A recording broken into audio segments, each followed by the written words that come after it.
네, 오늘은 진실한 섬김으로 위로하라라는 제목으로 함께 말씀을 나누겠습니다. 3월달 주제는 계속해서 위로라는 제목으로 가고 있습니다.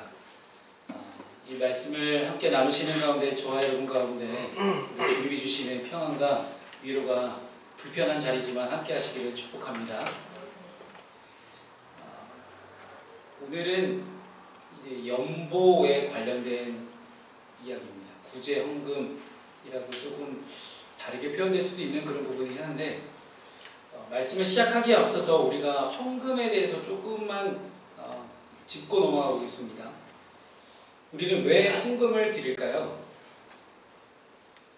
하나님이 뭐 스크루지처럼 돈을 밝히는 그런 노인네거나 아니면 뭐 돈에 허덕거려서 돈이 없으면, 우리가 드리는 돈이 없으면 큰일 나는 그런 분은 아닙니다.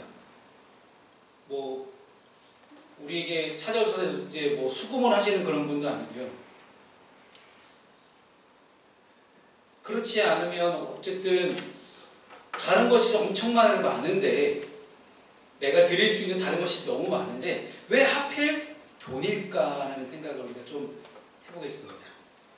조금만 말씀을 보면서 생각해 보자면 이 헌금이라는 건 너무나 단순한 행위입니다.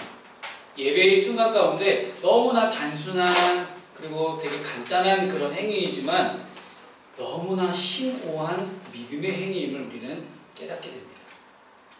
하나님은 우리가 무언가를 드려야지 충족되는 분이 아니라 온 세상이 다 그분의 것이기 때문에 하나님은 전혀 아쉬운 것이 없는 그런 분이십니다.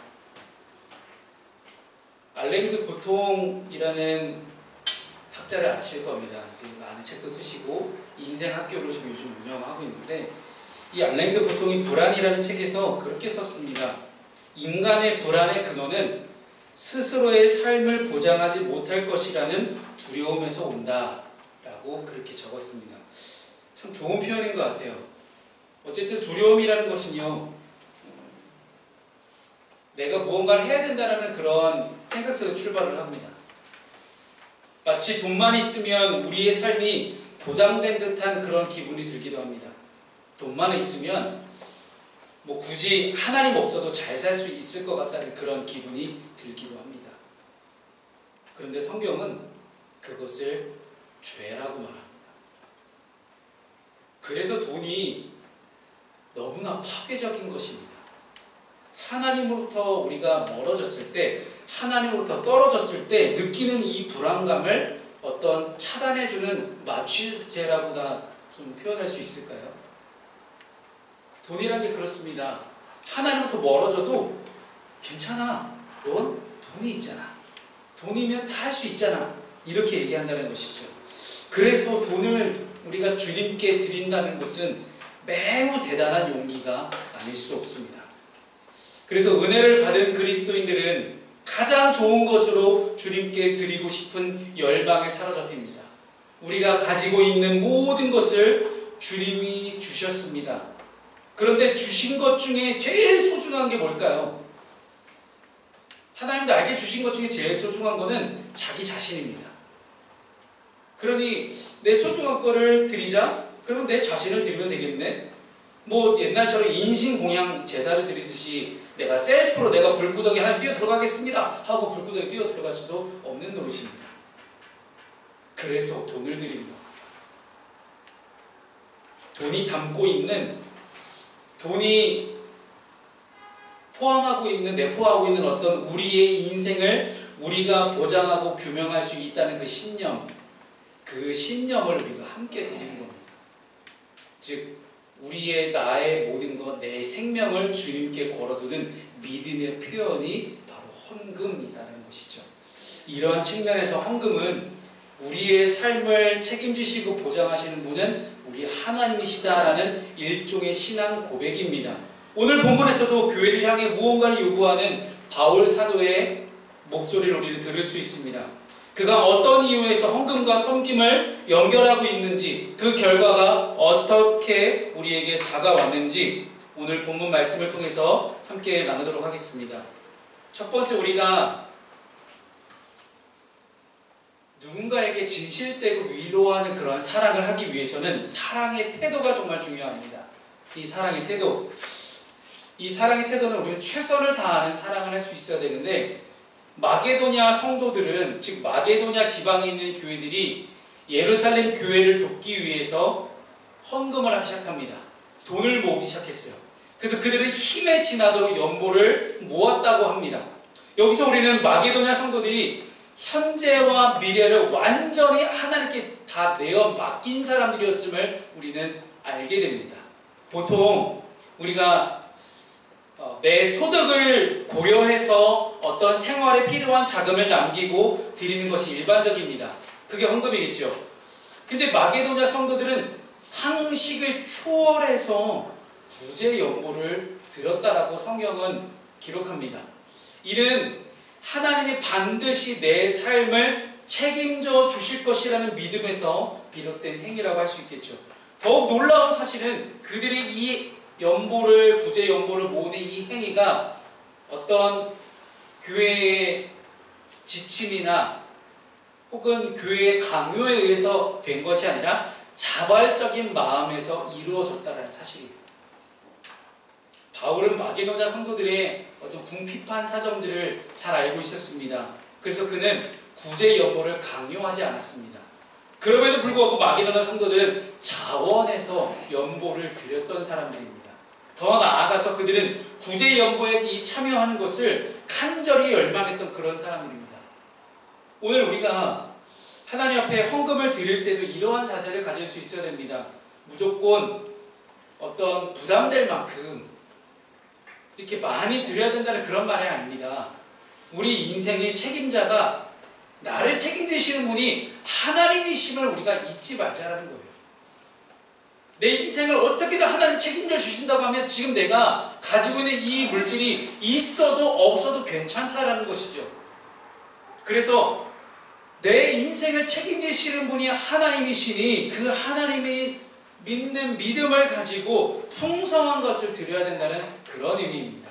이 마게도냐 성도들의 연보에 담긴 이 거룩한 신앙을 우리가 닮았으면 좋겠습니다. 그래서 우리의 헌금 생활에도 단순히 적게 드리냐 많게 드리냐의 그 차이가 아닌, 내가 최선을 다해서 하나님께 나를 책임지시는 분께 나를 드릴 수 있는 그런 믿음의 모습이 있기를 바랍니다.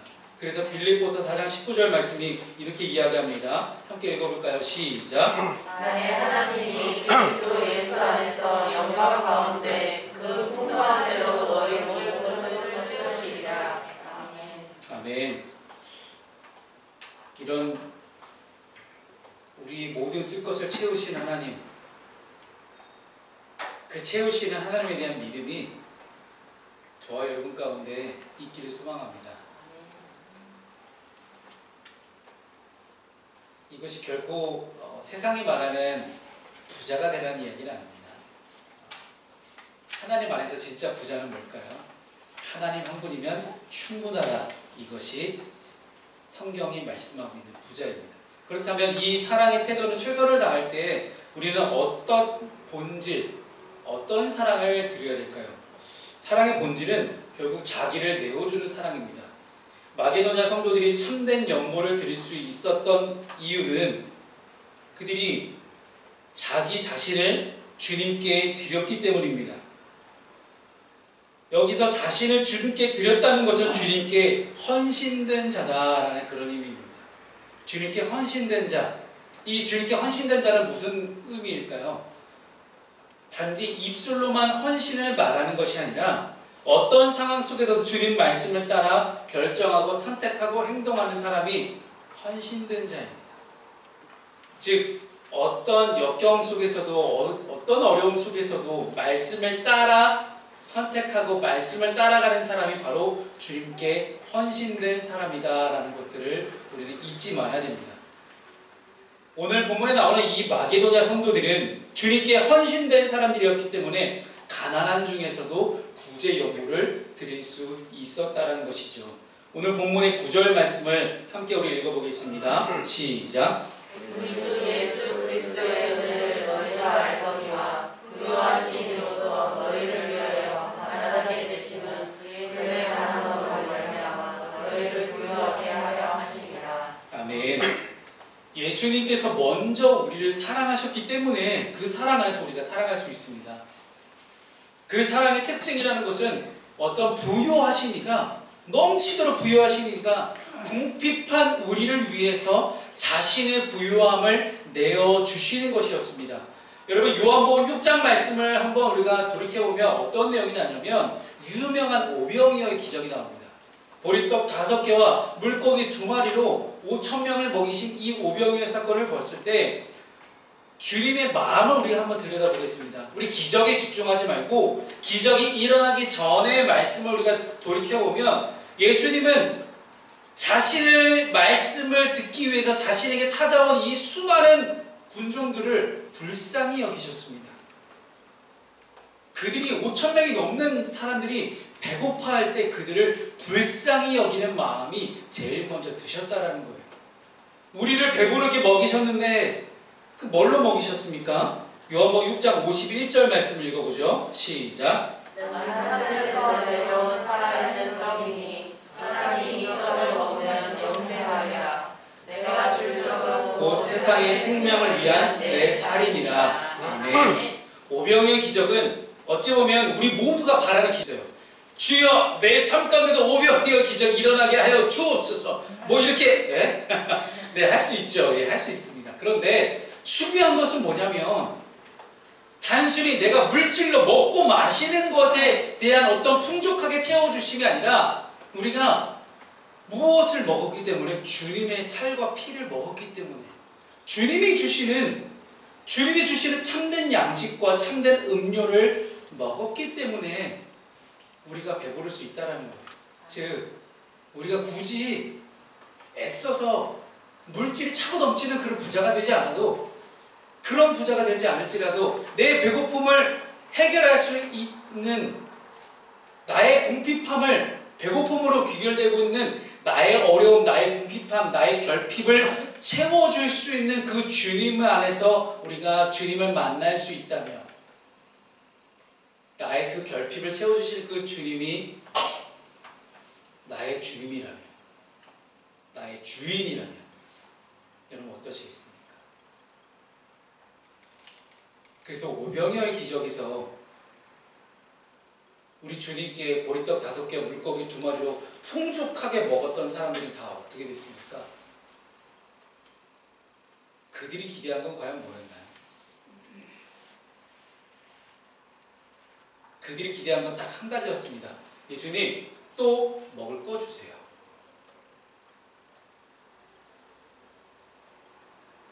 예를 들어서 만약에 여러분들이 우리 주님의 축복 안에서 부자가 됐다고 가정을 해보겠습니다. 그럼 여러분들이 주님께 뭘 구할 것 같습니까?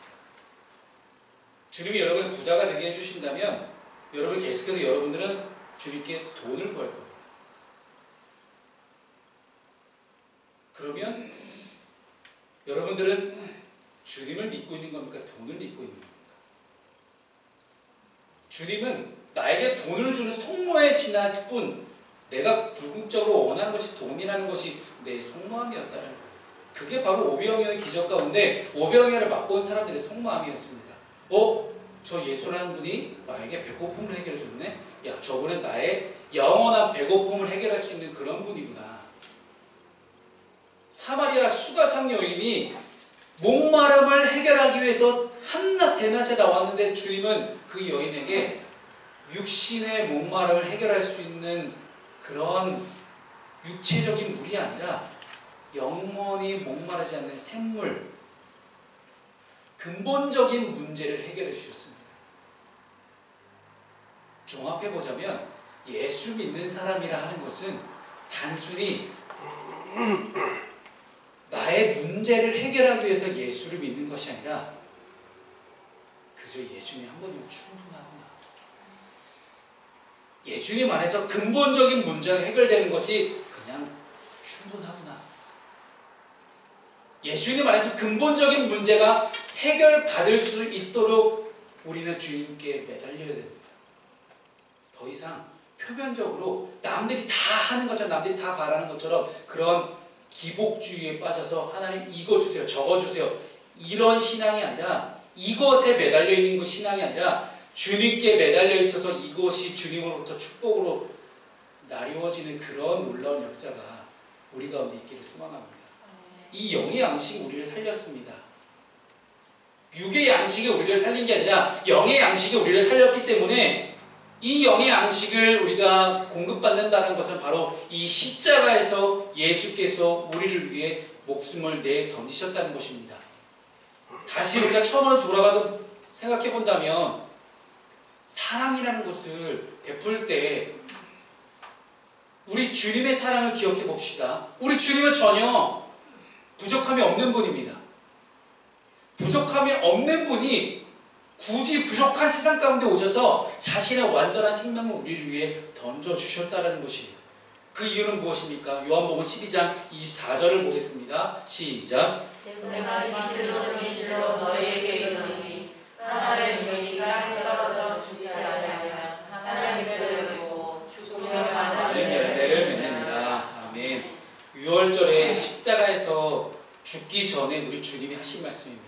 자기를 내어주심으로 우리를 살리신다는 말씀이죠. 이것이 사랑입니다. 나를 내어줄 수 있는 사랑. 우리 아이니가 오랜만에 오늘 예배에 함께 했잖아요. 우리 이재양 집사님이 아이니를 뱃속에 품고 있을 때 온갖 현상이 다 일어납니다. 임신한 우리 엄마들은요, 생각지도 않은 변화가 몸에서 일어나기 시작하는데, 야, 이걸 어떻게 감당하는지 참 우리 엄마들은 위대합니다. 우리 여성 동지들이 그래서 진짜 대단하신 것 같아요. 그런데 뭐 사람마다 좀 다르긴 하지만 임신하신 분들의 많은 특징들을 돌아보게 되면 계속 피곤하기도 하고 계속 졸리기도 하고 계속 배가 고프기도 합니다. 그 이유는 딱 하나죠. 아이가 다 뺏어가니까. 뱃속에 있는 이 아이가 엄마의 영양소를 다 뺏어가니까 힘든 거예요. 생명을 낳으려면 자기 생명을 내어줘야 됩니다. 이것이 인간의 법칙이에요. 이것이 하나님 나라의 법칙이에요. 생명을 낳기 위해, 또 다른 생명을 낳기 위해 자기 생명을 내어주신 그 숭고한 희생정신의 사랑을 우리 예수님이 우리에게 직접 보여주셨다는 사실입니다. 초대교회 성도들도 마찬가지였습니다. 사도행전 말씀을 보면요, 오순절 성령 강림 사건 이후에 초대교회 성도들의 모습이 사도행전 2장 45절에 정확히 나와 있는데, 또 재산과 소유를 팔아서 각 사람의 필요를 따라 나눠줬다라고 이야기를 해요. 즉 내 것을 팔아서 이것이 내 것이 아니라 우리의 것이다 라고서 부족한 이들에게, 궁핍한 이들에게 나눠줬다는 겁니다. 재산과 소유가 절대 많아서 나눴다는 것이 아니에요.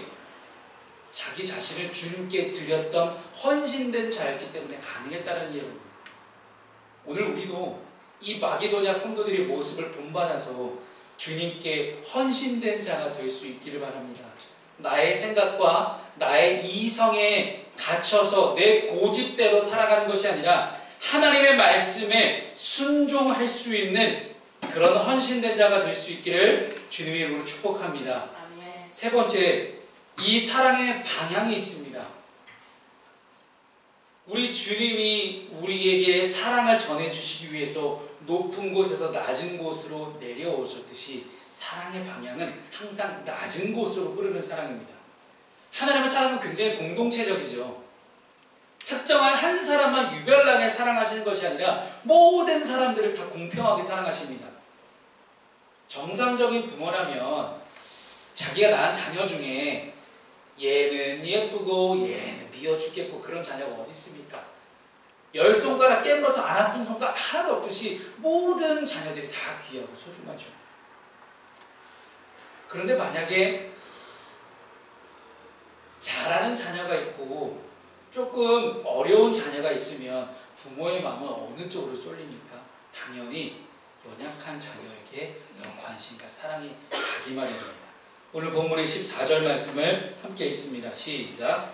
이제 너희의 연약한 것으로 너희들의 부족한 것을 보충하노니 우리의 은혜가 있어서 못한 것이 부족한 것을 보충하여서 분명하게 하려니라. 아멘.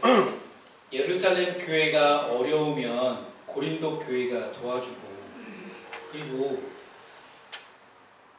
고린도 교회가 힘들면 예루살렘 교회가 도와주는, 이게 공동체이지 않을까요? 이게 바로 교회이지 않을까요? 서로 니 잘났네 내 잘났네 하면서 싸우는 것도 아니고 서로 우리 교회만 잘 되면 돼, 쟤네 교회가 어떻게 되든 나는 상관없어 라고 생각하는 그런 모습이 아니라, 여러분 마게도냐 지방과 예루살렘은 굉장히 멀리 떨어져 있습니다.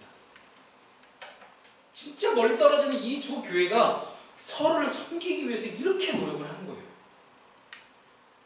이것이 바로 교회의 모습입니다. 5, 60년대에 한국교회가 한국전쟁 이후에 모든 것들이 다 부족했어요.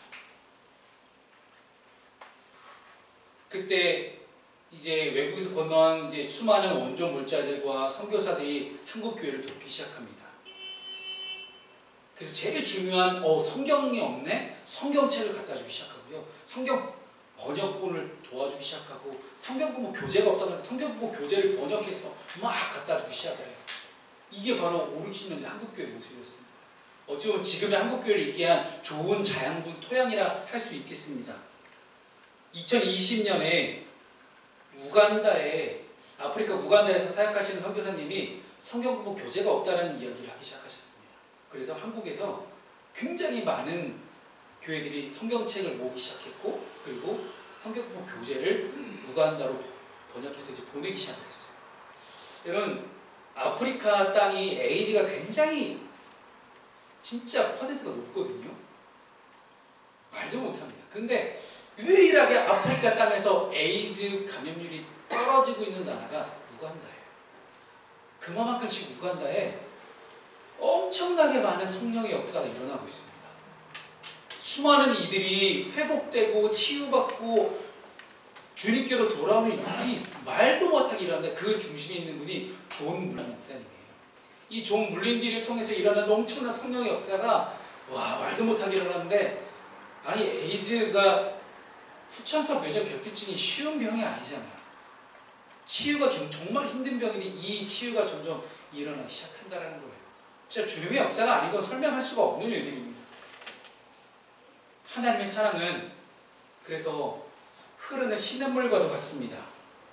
더 깊이 패여진 웅덩이에 더 많은 물들이 고여서 일정한 높이를 맞춰서 시냇물 흘러갑니다.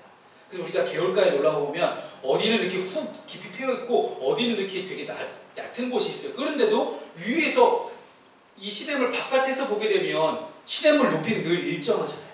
왜 그럴까요? 낮은 곳으로는 더 많은 물들이 흘러 들어가기 때문입니다. 사랑이 물처럼 흐른다면 하나님의 사랑은 이렇게 공동체의 더 낮은 곳으로, 더 움푹 상처로 우리는 흐를 것입니다. 사랑의 방향이 가장 연약한 자에게, 가장 궁핍한 자에게, 큰 고통 가운데 신음하는 사람들에게 흘러간다는 이야기입니다. 우리 예수님이 이 땅에 오셔서 누구를 제일 먼저 만나셨습니까?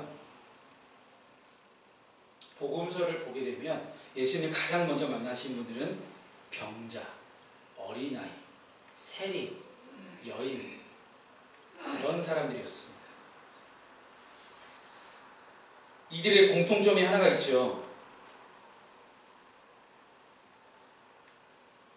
사랑이 필요한 사람들이었습니다. 누구보다도 사랑이 급한 사람들이었어요. 급하게 사랑을 부어주지 않으면 정말 힘든 그런 사람들이었어요. 이 예수의 사랑은 계층이나 혹은 신분과 상관없이 항상 연약한 곳으로, 가장 힘든 곳으로 흘러들어갔습니다. 사랑하는 여러분, 우리가 궁핍하고 연약할 때 주님은 우리를 먼저 사랑하셨습니다. 우리가 가장 궁핍하고 연약할 때가 언제였습니까? 내가 죄인 되었을 때, 내가 아직 예수 그리스도를 모를 때 예수님이 먼저 우리를 사랑하셨습니다. 내가 예수님을 전혀 모르고 살 때도 예수님이 우리를 사랑하셨기 때문에 우리는 지금 예수님을 사랑받은 자로 이 자리 가운데 있을 수 있습니다. 주님이 먼저 우리를 사랑하셨으니 우리가 그 사랑을 알고 그 사랑을 깨달았다면 우리는 우리 가족 중에, 우리 지체 중에, 우리나라에서 가장 내 주변에 가장 연약한 사람이 누구인지를 우리는 민감하게 살필 수 있어야 됩니다. 하나님의 사랑과 위로가 필요한 사람이 누구인지 우리는 더 관심을 가질 수 있어야 됩니다. 지금 우리의 가장 연약한 곳은 어디일까요? 어디일까요? 아직 예수 그리스도를 모르는 내 주변의 이웃입니다. 나랑 가장 가까운 사람 중에도 아직 예수 그리스도를 몰라요. 그럼 그 사람이 가장 연약한 사람이에요. 예수님처럼 우리도 가장 연약한 사람들에게 사랑을 전할 수 있는 공동체가 될 수 있기를 바라겠습니다. 하나님은 이렇게 구제를 통해서 주는 자와 받는 자가 모두가 가족 공동체를 이루기를 원하셨습니다. 이러한 구제의 참된 모습을 나타냈던 공동체가 바로 초대교회 공동체였습니다. 한 신학자가 초대교회의 모습을 이렇게 평가했습니다.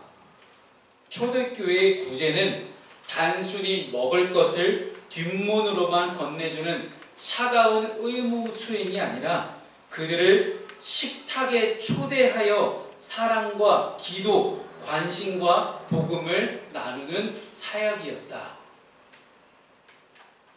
이것이 오늘 우리가 이어가야 될 모범적인 공동체의 모습입니다. 주는 자와 받는 자가 동등한 위치에 있어서 가족 공동체를 이루어가는 것. 그래서 참된 구제의 본질적인 목적이 그것임을 우리가 다시 한번 깨닫는 것이에요. 보통 구제할 때 보면 이런 모습들이 나타나죠. 주는 자가 조금 더 높은 위치에 있어요. 주는 자가 받는 자를 내가 많아서, 내가 잘나서, 내가 많아서 내가 너한테 이렇게 주는 거야 라는 그런 인식들이 우리에게 있다는 것이죠.